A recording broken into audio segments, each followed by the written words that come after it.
ఇప్పుడే జీ5 app download చేయండి. చూడండి మీ ఫేవరెట్ టీవీ షోస్ ఎప్పుడైనా ఎక్కడైనా. అత్తగారింట్లో ఉండాల్సిన అమ్మాయి ఇక్కడుందని బాధుండేది. ఆ దేవుడు ఇలా తీర్చేశాడు.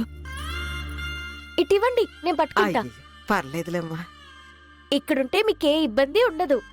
రండి, లోపలంతా క్లీన్ చేసి పెట్టేశాను. అదిగో, ఏం అవసరం ఉన్నా నన్ను అడగండి. రండి, వెళ్ళండి.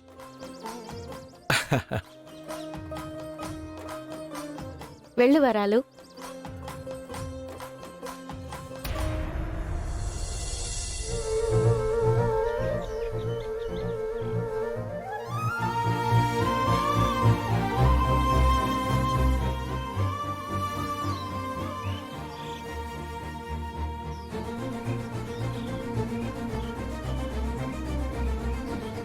ముత్యాలు ఒకటే గది ఉన్నట్టున్నది. పనోళ్ళకి మరి 10 రూములు కట్టిస్తారా ఏంటి? నడు నడు. ఒక్క నిమిషం. ఎటుపోయింది?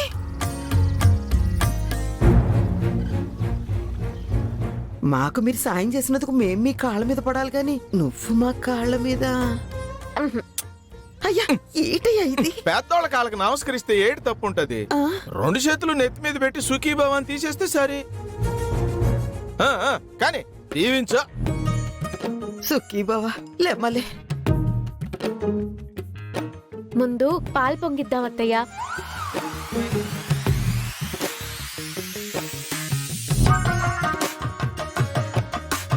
అత్తయ్య ఏమయ్యా అత్తయ్య అని పిలుస్తుందేటి? కొడా గోంటకి పెద్దానికి ఇదైపోతావేటి?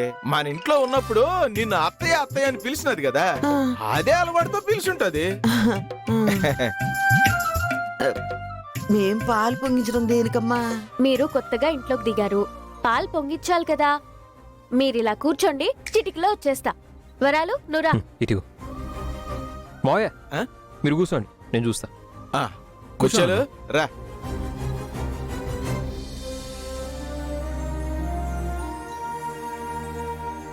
పెళ్ళయ్యాక ఆడపిల్ల అత్తారింటికి వెళ్ళడం ఆనవాయితీ, వాళ్ళకి సేవలు చేయడం సాంప్రదాయం. నాకు ఆ భాగ్యం కలగలేదని అత్తారింటినే ఇక్కడికి షిఫ్ట్ చేశాడు ఆ దేవుడు.